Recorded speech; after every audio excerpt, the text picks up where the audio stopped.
இந்த பகுதியிலே நிறுத்தப்பட்டிருக்கக்கூடிய நம்முடைய கூட்டணியுடைய வேட்பாளர், சிபிஎம் உடைய வேட்பாளர் சுந்தரராஜன் அவர்களுக்கு அருகாய் சுத்தியல் நட்சத்திர சின்னத்திலே வாக்களித்து அவரை வெற்றி பெற செய்ய வேண்டும் வேண்டும் வேண்டும் என்று உங்களை எல்லாம் வேண்டி கேட்டுக்கொள்கிறேன்.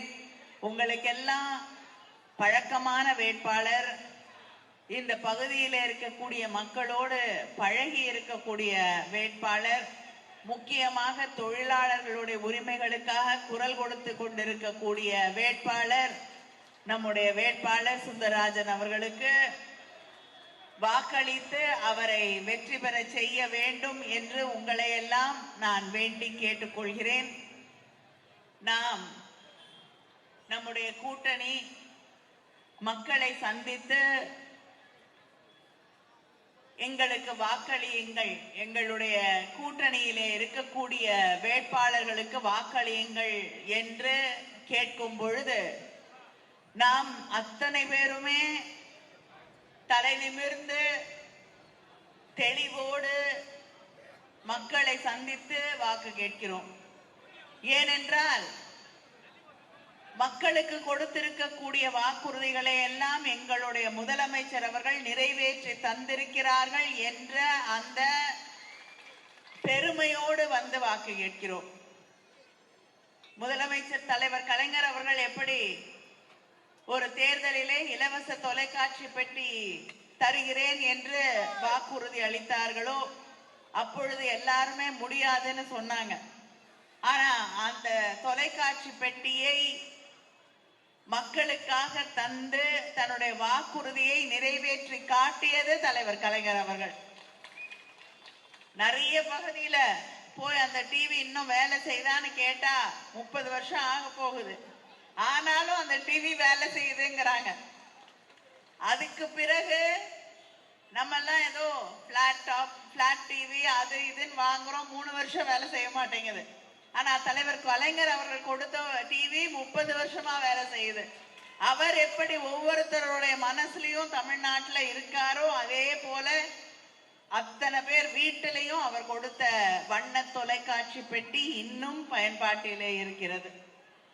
அதே போல நம்முடைய முதலமைச்சர் அண்ணன் தளபதி அவர்கள் அவரது வழியிலே சென்ற தேர்தலிலே சகோதரிகளுக்காக நான் உரிமை தொகையாக கலைஞர் உரிமை தொகையாக அவர்களுக்கு மகளிருக்கு 1000 ரூபாய் வழங்குகிறேன் என்றார். முடியாதுன்னாரு எடப்பாடி, செய்யவே மாட்டாங்கன்னாரு.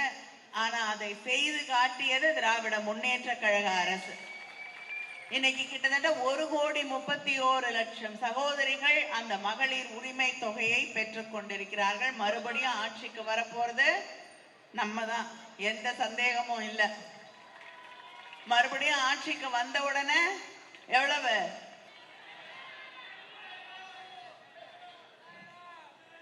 திமுக கூட்டத்துல வந்து என்ன பண்றீங்க, 2 விரல காட்டிக்கிட்டு இருக்கீங்க. ஆனா இனிமேல அந்த 2 விரல் என்பது நாம் கொடுக்க போகக்கூடிய அந்த 2000-ஐ மட்டும்தான் குறிக்கும். ஏன்னா பிஜேபியோட கூட்டணி வச்ச மற்றவங்களோட நிலைமை எல்லாம் என்னன்னு உங்களுக்கு தெரியும். பீகார்ல கூட்டணி வைத்த நிதிஷ்குமார் முதலமைச்சராகவில்லை, எத்தனையோ முறை முதலமைச்சராக இருந்திருக்கிறார். இப்பொழுது ராஜ்யசபால உறுப்பினராக அவர் வந்திருக்க வேண்டிய ஒரு நிலை உருவாகி இருக்கிறது. எத்தனையோ மாநிலங்களை எடுத்துக்கிட்டீங்கன்னா அவங்களோட கூட்டணி வச்ச கட்சி எங்க இருக்குன்னு தெரியாமல் போகக்கூடிய ஒரு நிலைதான். அதனால அதிமுக பார்த்து பத்திரமா இருந்துக்கணும். எப்படி பத்திரமா இருந்தாலும் நம்முடைய எடப்பாடி பழனிசாமி அவர்களுக்கு நிச்சயமா ஏதாவது ஒரு மாநிலத்தை கவர்னர் வேலையாவது கொடுப்பாங்க. அதுவும் உறுதியா சொல்ல முடியாது, ஏன்னா அவரு சட்டமன்றத்துல இருந்து வெளிநடப்பு செய்யலாம் கத்துக்கணும். அப்பதான் நம்ம கவர்னர் ஒருத்தர் இருந்தார், சட்டமன்றத்துக்கு வருவாரு வெளியில போவாரு, வருவாரு வெளியில போவாரு. இதேதான் நம்முடைய முதலமைச்சர் கூட நமக்கு நல்லா இருக்கும், அவர் தேர்தல் வரைக்கும் இருந்தான்னு நினைச்சாங்க. ஆனா மாத்திட்டாங்க. அவரை வச்சு அவர் பண்றத பார்த்தே மக்கள் வந்து நிச்சயமா நமக்கு ஓட்டு போடணும்னு முடிவு செய்து கொண்டிருந்தார்கள். அப்படிப்பட்ட ஒரு ஆளுநர் இருந்தார். இவரும் அதே மாதிரி ஒரு ஆளுநராக எங்கேயாவது அனுப்பப்படுவார் என்று நான் நினைக்கிறேன். அந்த கூட்டணி நமக்கு எதிராக வந்திருக்கக்கூடிய கூட்டணி நமக்கு எதிரான கூட்டணி இல்லை, தமிழ்நாட்டுக்கு எதிரான கூட்டணி என்பதை நாம் உணர்ந்து கொள்ள வேண்டும். தமிழ்நாட்டுக்கு வர வேண்டிய நிதியை தருவதில்லை ஒன்றிய அரசாங்கம். போன முறை ஒரு பட்ஜெட் போட்டாங்க, அந்த பட்ஜெட்ல தமிழ்நாடுங்கிற பேரே இல்லை. முன்னாடி எல்லாம் பேருக்கு திருக்குறள் படிப்பாங்க, அந்த திருக்குறளையும் இந்த பட்ஜெட்ல காணும். தமிழையும் காணும், தமிழ்நாட்டையும் காணும், திருக்குறளையும் காணும். அப்படி எதுவுமே இல்லாத ஒரு பட்ஜெட்டை அவர்கள் உருவாக்கி தந்தார்கள். நமக்கு தர வேண்டிய ஜல்ஜீவன் திட்டம் அப்படின்னு தண்ணி கொடுக்கிற திட்டம், அதுல நமக்கு வர வேண்டிய நிதி தரப்படுவதில்லை. நம்ம வீட்டு பிள்ளைங்க படிக்கிறதுக்காக கொடுக்க வேண்டிய நிதி, நீங்க ஹிந்தி படிச்சாதான் அந்த பணத்தை கொடுப்போம்னு சொல்லி கிட்டத்தட்ட 3500 கோடி 600 கோடிக்கு மேல ஒன்றிய அரசாங்கம் நிறுத்தி வைத்திருக்கிறது. அதை கேட்டு வாங்குவதற்கு எடப்பாடி பழனிசாமியால் முடியவில்லை. அடிக்கடி வராங்க, பியூஷ் கோயல் வராரு, அமித்ஷா அவர்கள் வருகிறார், பிரதமர் வருகிறார், ஒரே மேடையில கைகோர்த்து கொண்டு நிற்கிறார்கள். பக்கத்துல நிக்கிறவங்க கிட்ட தமிழ்நாட்டுக்கு கொடுக்க வேண்டிய நிதியை கொஞ்சம் கொடுக்க கூடாதான்னு கேட்கறதுக்கு மனசு இல்லை. ஏன்னா தமிழ்நாட்டை பற்றி அக்கறை இல்லை அவருக்கு. எதை பத்தியும், தன்னை பத்தி தவிர எதை பத்தியும் அக்கறை இல்லை. தன்னை வளர்த்த கட்சி மீது கூட அக்கறை இல்லாத ஒருவர் தான் எடப்பாடி பழனிசாமி. யார் காலில் விழுந்து பதவி வாங்கினாரோ அந்த அம்மையாருக்கு கட்சியில இன்னைக்கு இடம் இல்லை. கூட இருந்து அவருக்கு முன்னால முதலமைச்சராக இருந்த OPS கட்சியிலிருந்து வெளியேற்றப்பட்டார். இன்னைக்கு தமிழ்நாட்டை காப்பாற்றணும்னா நம்முடைய முதலமைச்சர் அண்ணன் தளபதி அவர்களால் மட்டும்தான் முடியும்னு இன்னைக்கு திராவிட முன்னேற்ற கழகத்தை கூட தன்னை இணைத்துக் கொண்டிருக்கிறார். ஒன்றிய அரசாங்கம் கொண்டு வரக்கூடிய சட்டங்கள் எல்லாம் ஒண்ணு மாநிலத்துக்கு எதிரான சட்டங்கள், சிறுபான்மையினருக்கு எதிரான சட்டங்கள், தொழிலாளர்களுக்கு எதிரான சட்டங்கள், விவசாயிகளுக்கு எதிரான சட்டங்கள்.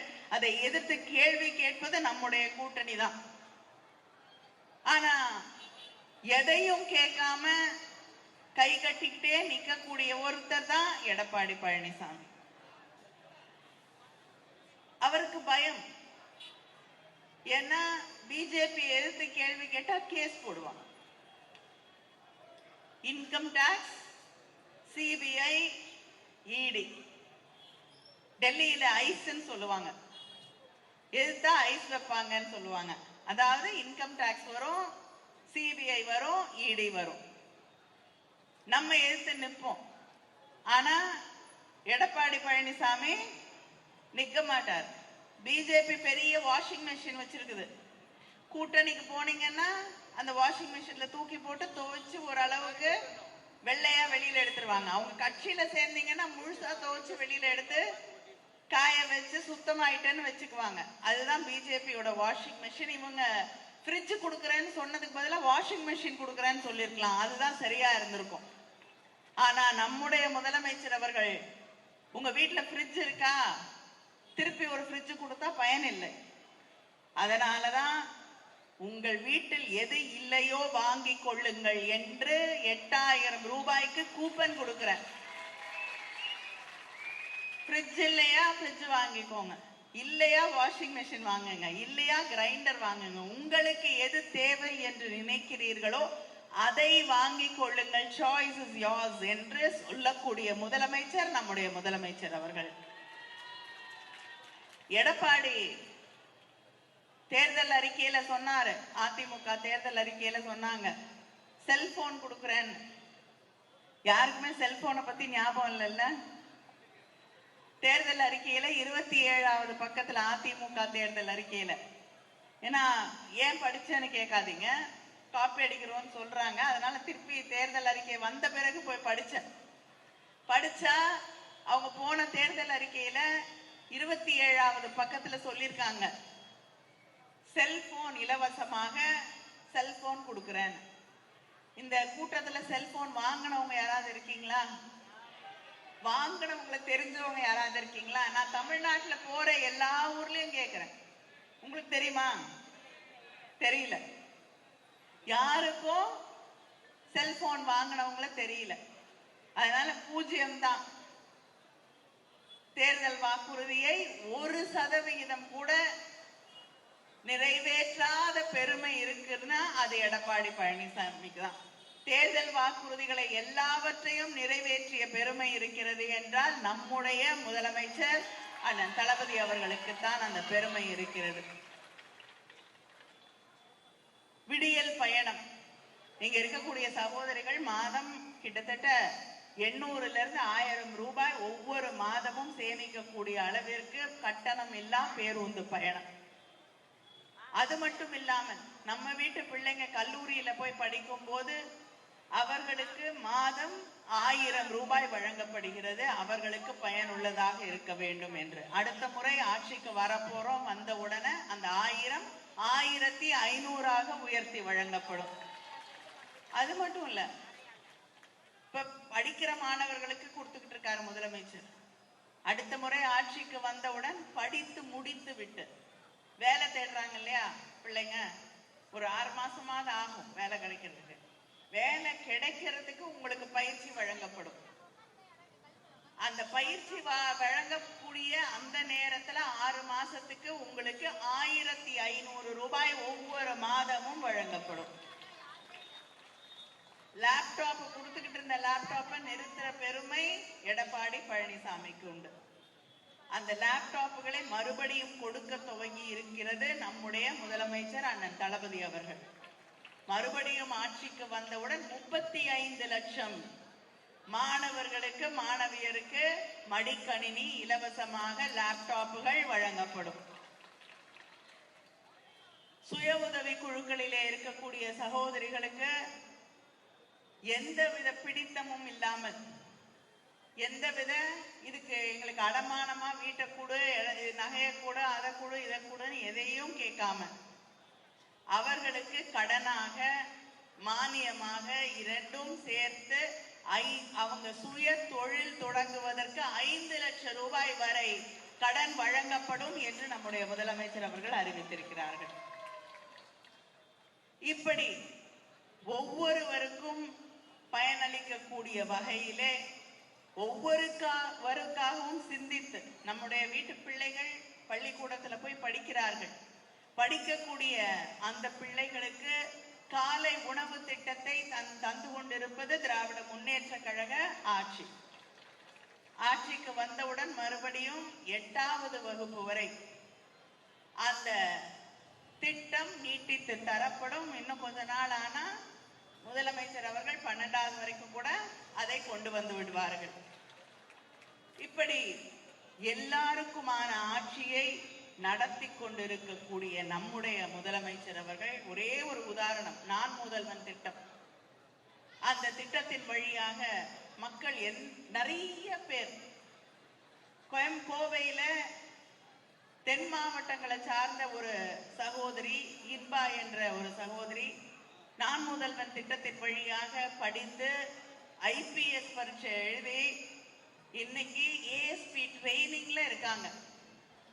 மிக சாதாரணம். அவங்க தந்தை பஸ் கண்டக்டரா இருக்கக்கூடியவர், தாய் பீடி சுத்தக்கூடிய ஒரு தொழிலாளியாக இருக்கக்கூடியவர். இன்றைக்கு ஏஎஸ்பி ட்ரெயினிங்ல கோவையிலே அவர் பணியாற்றி கொண்டிருக்கக்கூடியது நம்முடைய நான் முதல்வன் திட்டத்தால். தஞ்சை பகுதியில வலங்கை மான்ல ஒரு சகோதரி திருமணமாகிவிட்டது. அதுக்கப்புறம் படிப்பை தொடர முடியவில்லை. பிள்ளைகள் பிறந்துருச்சு. பிள்ளை குட்டி வந்த உடனே ஆடு மாடு வளர்த்து பிள்ளைங்களை படிக்க வச்சாங்க. பிள்ளைங்க இன்னைக்கு படிச்சு பாலிடெக்னிக் போகக்கூடிய அளவுக்கு வளர்ந்துட்டாங்க. அந்த பையன் பாலிடெக்னிக் போறான். முதலமைச்சர் நம்முடைய அண்ணன் தளபதி அவர்கள் ஆட்சி பொறுப்பிற்கு வருகிறார்கள். 1000 ரூபாய் வழங்குகிறேன் என்று அறிவிக்கிறார்கள். அது மட்டும் இல்ல, கல்லூரிக்கு போய் படிச்சீங்கன்னா அதுக்கு ஒரு 1000 ரூபாய். அந்த சகோதரிக்கு 17 ஆண்டுகளுக்கு பிறகு நானும் படிக்க வேண்டும் என்ற கனவு மறுபடியும் வருகிறது. இன்னைக்கு அந்த சகோதரி தன்னுடைய மகன் படிக்கக்கூடிய அதே வகுப்பிலே 3ஆம் ஆண்டு பாலிடெக்னிக்ல படிச்சுக்கிட்டு இருக்காங்க. 17 ஆண்டுகளுக்கு பிறகு அந்த பெண்ணின் கனவை நிறைவேற்றி வைத்திருக்கக்கூடிய ஆட்சி திராவிட முன்னேற்ற கழக ஆட்சி. இப்படி ஒவ்வொருத்தரை பற்றியும் சிந்திச்சு, நம்ம வீட்டு பிள்ளைங்க படிக்க கூடாதுன்னு நீட் கொண்டு வரக்கூடியவர்கள் எங்கே? நம்ம வீட்டு பிள்ளைங்களுக்கு படிக்க கூடாது அப்படின்னு நமக்கு வர வேண்டிய ஒன்றியத்திலிருந்து வர வேண்டிய நிதியை தராமல் வைத்துக் கொண்டு இருக்கக்கூடியவர்களுக்கு எதிரான தேர்தல் இந்த தேர்தல் என்பதை உணர்ந்து கொண்டு, இந்த தேர்தலிலே நம்முடைய அண்ணன் தளபதி அவர்கள் சொல்லுவது போல இது தமிழ்நாட்டிற்கும் என்டிஏவுக்குமான தேர்தல், திராவிட முன்னேற்ற கழகத்திற்கும் எதிரணியிலே இருக்கக்கூடியவர்களுக்குமான தேர்தல் இல்லை. இது கீழடிக்கும் நாக்பூருக்குமான தேர்தல் என்பதை உணர்ந்து கொண்டு இந்த தேர்தலிலே நாம் வாக்களிக்க வேண்டும்.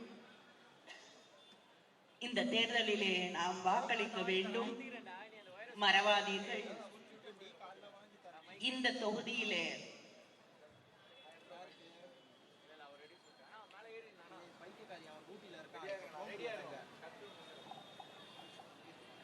இந்த திருவெற்றியூர் சட்டமன்ற தொகுதியிலே உங்களுடைய வேட்பாளர் சுந்தரராஜன் அவர்களுக்கு அறுவாள் சுத்தியல் நட்சத்திர சின்னத்திலே வாக்களித்து அவரை வெற்றி பெற செய்ய வேண்டும் வேண்டும் வேண்டும் என்று உங்களை எல்லாம் வேண்டி கேட்டுக்கொள்கிறேன்.